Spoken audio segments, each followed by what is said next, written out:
Hello mga guys, kumusta po ulit sa aking channel. Today is Friday uli dito. 2 weeks na naman tayong walang upload. Asensya na uli. Paulit-ulit na lang akong walang ganong upload ngayon kasi sobrang busy. Yun, paglilipat nga, pinag-ayos ko pa yung mga gamit, mga kinakailangan para maging ano talaga yung bahay natin. So guys, ito, papasok na ako dito sa work. Ito pala guys, ito na yung lugar ng bagong area ng bahay ko. Yan, kasama ko si Mr. Sultan. Mr. Sultan, how are you? How are you? والله كويس. Fine, good. Good. زيادة حر اليوم. 2 يوم إن شاء الله. سكيب راج. Skip Raj? إن شاء الله. كويس. Aywa, Mia Mia. بيت جديد الحين. Aywa. Yun, nasabi po ni Sultan ngayon, bago daw yung bahay ko. Every Friday, kahit medyo malayo na ako ng konti sa bahay ko dati, pinupuntahan ako ni Sultan. Kaya ito, Friday uli, papunta alas 2 hanggang alas 9 uli. Titignan ko kung mag-extend kami ngayon. Abu Turki, هذا خالد اليوم اوف؟ خالد اوف سكيب راج بالله 200,000 كلام واحد يوم سبايدر مان على طول جبته. هذا بعد ايش كلام هذا خالد؟ والله تيتشر ما في جيب بكره والله خلاص ميدن روقي فينش. ما في صديق؟ ما في صديق. ما بيجيب ايش؟ ميدن روقي فينش. ما بيجيب، ما في صديق؟ ما في صديق في كور جيب على طول جيب هذا هو.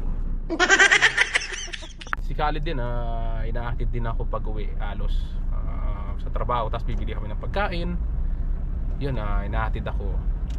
Siyempre kapag magta-taxi ka, almost one ride 15 real, balikan ko almost 30 real.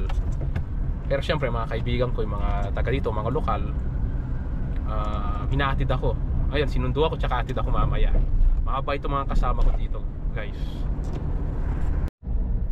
Ito guys, ito na yung papunta sa trabaho ko. Siguro yung ilang minuto yung travel ko sa trabaho ko, almost 10 minutes. Dati ano lang 5 minutes lang mga guys Ayan, bagong road na yon.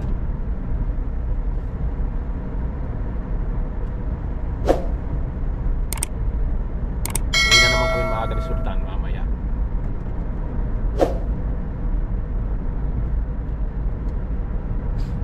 Dati di ko dinadaanan yung Hyatt Mall. Di ko dinadaanan yan, Hyatt Mall.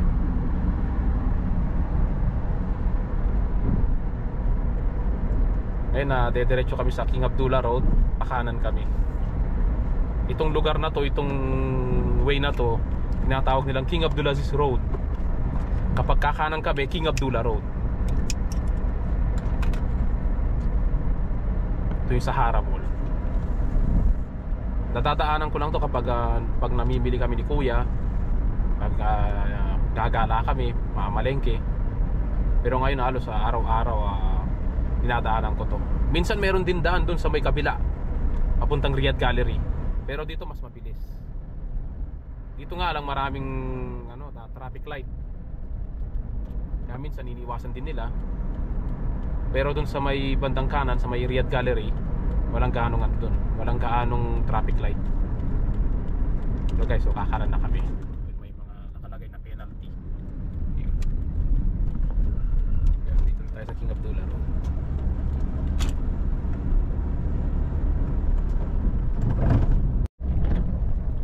Guys, pag-uusapan natin ngayon kung magkano yung nagastos ko sa paglipat ng bahay, no?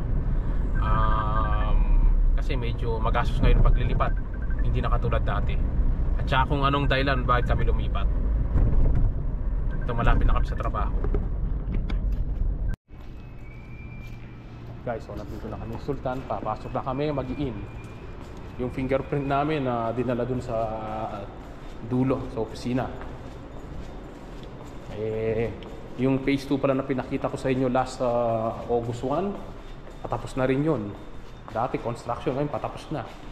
Baka before September i-open na yun, 2 to 3 days. سلطان كويس اليوم حار زيادة؟ مداري والله حر. اليوم مع خالد النوم ها؟ سكيب راج بالله دراما. والله انا اجيب حر. ايه ما بجيبها؟ الساعة 5 مورنينج انا اجيب هو جوال. بجيب هار ده؟ ايوه هو دراما. كلام تيشر والله انا اذا تيشر هارد والله العظيم. يا بجيب هارد. Guys, ito yung phase 2. Open na yan after 2 to 3 days. Ito yung phase 3, konti pa yung ginagawa ng nila ngayon. Nag-umpisa na sila. Yung kabila kasi may mga items pa eh. Yun. Ito na yung huli, phase 3. Estimated 1 month pa rin. Dito na kami mag-ano ngayon. Ito kami mag-i-in. Ito na yung bago, yung dating binablog ko. Yan. Mga item na yung nakalagay dito sa loob. Mag-i-in muna ako. Yun, nag-thank you na siya. Nakaid na tayo. Maingay pa sa labas. Nagbabaklas na sila ng mga board.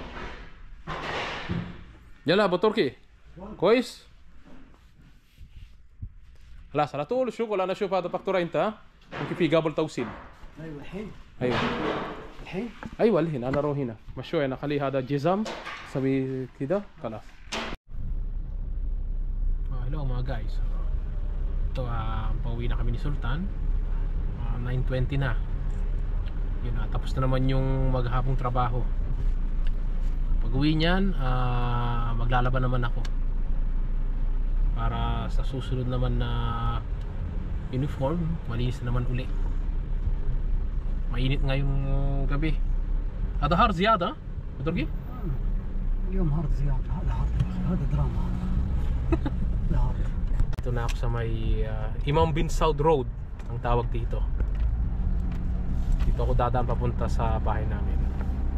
Sultan اليوم كويس هارد؟ والله هارد الرام. ليه؟ مرة هارد. أنا مرة هنا كلوز يجي شغل اوبن كلوز. أيوة. يجي آخر بتشة جيب هارد كلوز. أيوة. والله والله اليوم لا مرة هارد اليوم. مرة زيادة هارد والله. بعدين تيتشرز كيف راج بالله. أيوة. شاهي. أنا أجيب هارد 100% تيتشر. والله أنا أجيب هارد بكرة. بكرة ما بيجي شوف. والله يجيب هارد. ما بيجي؟ كلاس صديق ها؟ ميد الروقي خلاص فينش. ما في صديق ها؟ ما في صديق كرجوب. ساتردي. والله يجيب هارد شاد سوا سوا. Medyo traffic. Yan. Mag-U-turn kami niyan papunta dito sa bahay ko. Si Khalid, Khalid, tomorrow duty ha? Please.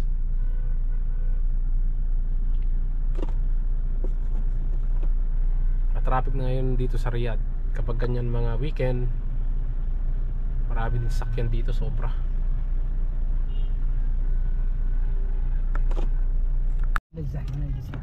Aywa.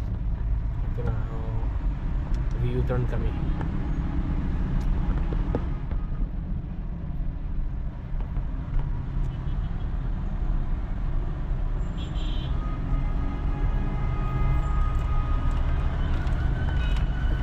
Ang lugar ko pala ngayon guys, Al Muruj.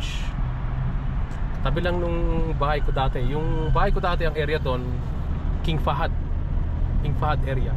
Ito Al Muruj.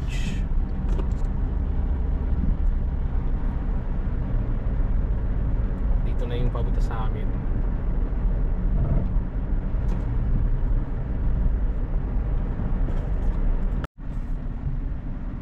Ano, kakanan na kami niyan. Mas malayo ito kaysa sa dating bahay ko. Almost 10 minutes. Pero dito, ang lugar din dito safe. Doon naman sa may King Fahad dati, yung dati kong bahay, safe din. Pero dito mas safe. Feel ko dito mas safe.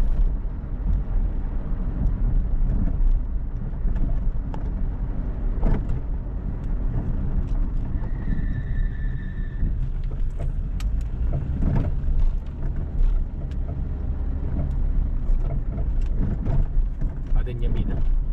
Hina. Yun guys, malapit na ako sa bahay.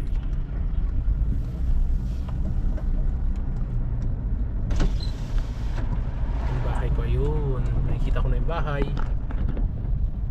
Aywa po Turkey. Yung bahay ko. Aywa. Abu Turkey, kalas ha? See you tomorrow, okay? ان شاء الله رون. Yeah, take care, okay? شكرا. Okay, alis na ako guys. Pasok na ako sa loob ng bahay. Sultan. Ayun, yun yung kotse niya, umalis na siya. So ko muna yung gate. Maglalaba ako ngayon guys. Mga 2 oras yan. May susi. Hindi ito.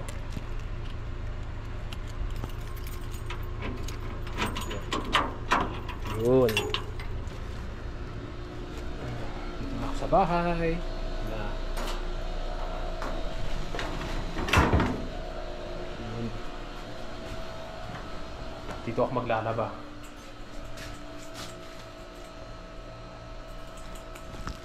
Ito na yung room ko.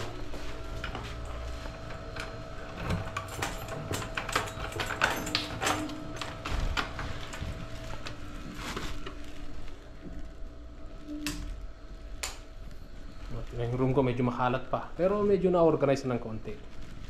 Yan.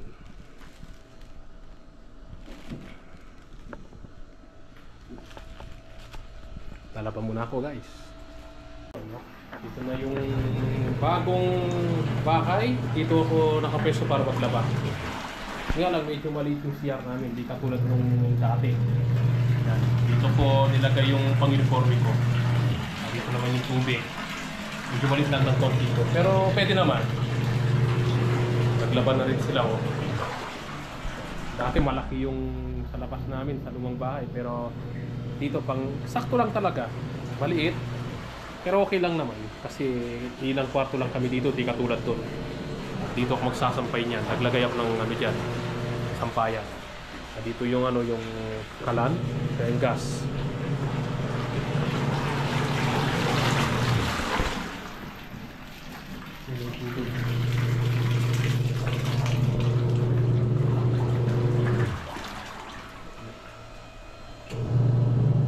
Tapusin ko muna to guys.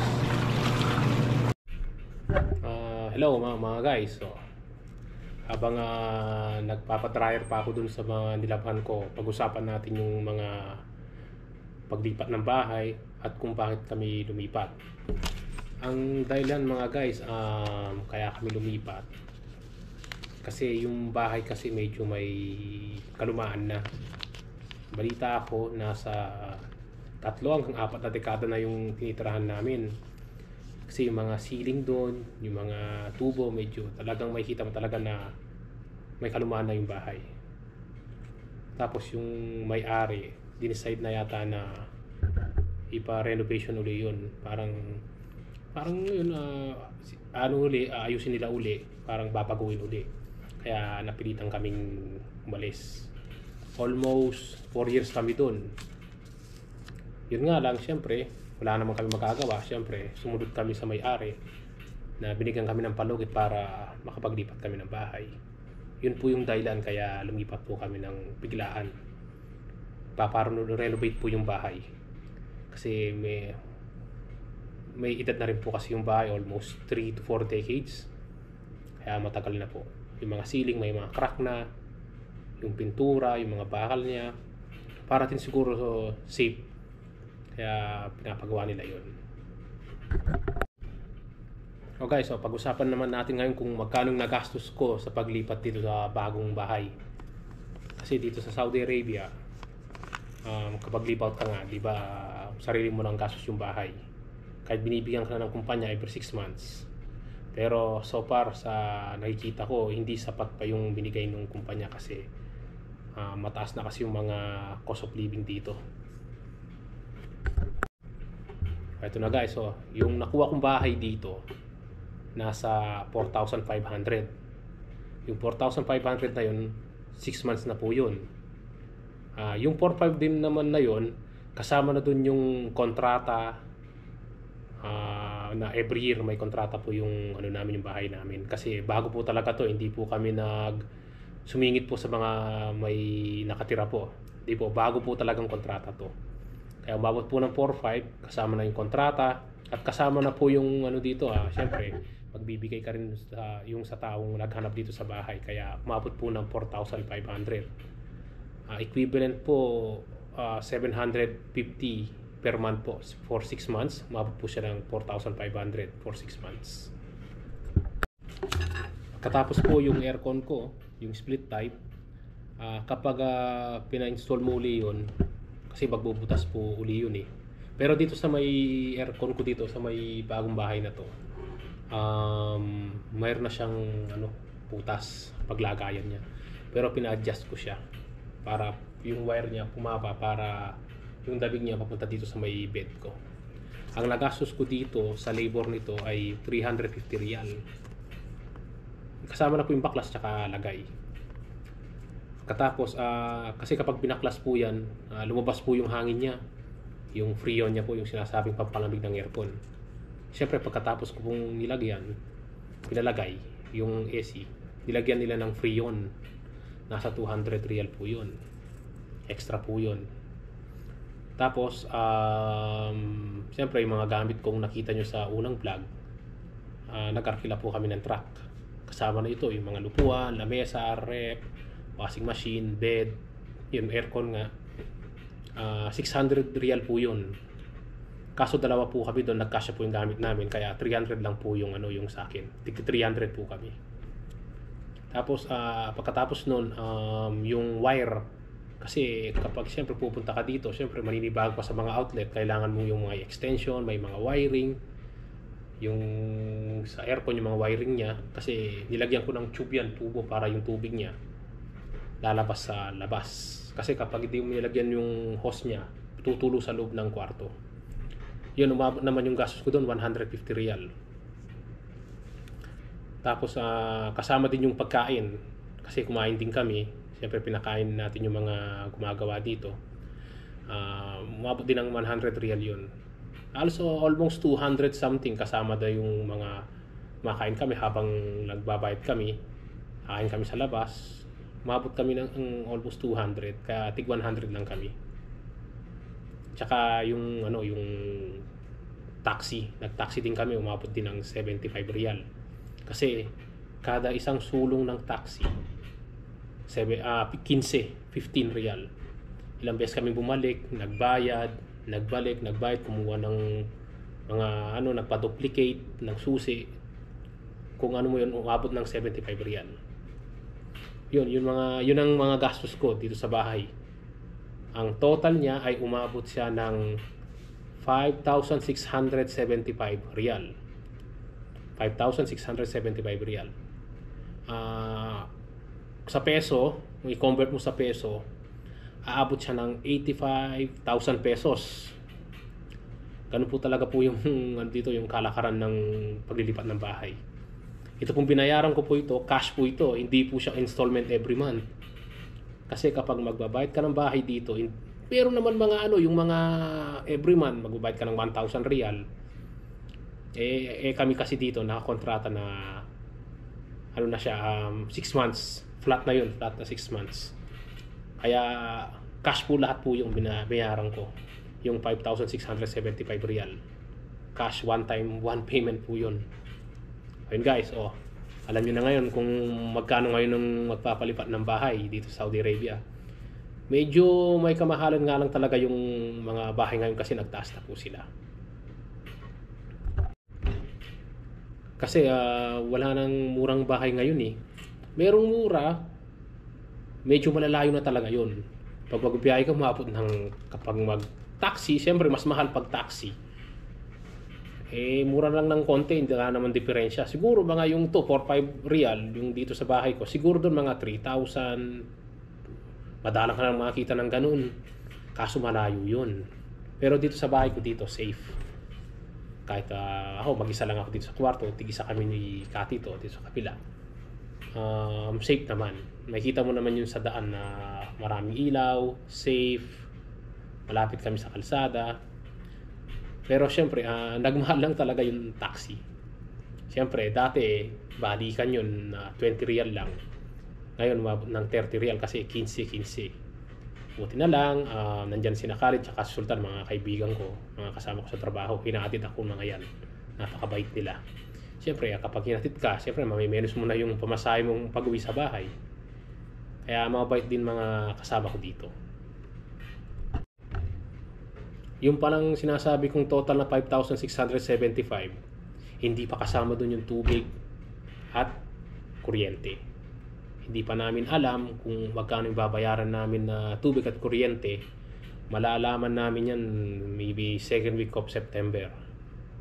Kung magkano babayaran namin, kung nagmura ba yung kuryente dito o nagmahal, yung tubig nagmura din or nagmahal, malalaman ko doon. Malalaman ko niyan sa sa second week of September. Anyway mga guys, so nagpa-deliver na rin ako ng tubig kahapon. Ayan. Yung dati ko suki sa mineral water. Nag-deliver siya kahapon, nag-order ako kasi naubusan ako. Kasi yung ginamit kong tubig dito, habang naglilipat kami, yung pa yung dating tubig dun sa lumang bahay na in-order ko. Ayan o. Nag-order ako ng 10 box. Yan. Binuksan ko na yung isang box eh. Yan. O, tapos na rin akong naglaba mga guys. O. Dito na sa sampahan ko sinabit. Ginawa ko to nung last week. Kasi mainit naman kasi dito. Okay naman na magano ng damit dito pagkatapos paglaba. O, tapos na ako guys.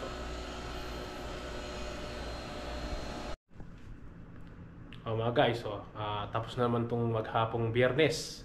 Maghapon, nagtrabaho. Ayun, tapos naglaba uli. Ayun guys, nalaman nyo ngayon kung bakit kami lumipat ng bahay at magkano yung ginastos ko para makakuha uli ng bagong bahay for 6 months. O guys, tatapusin ko na itong video na to. Salamat po sa mga nanood, nag-like at nag-subscribe, and see you in the next video.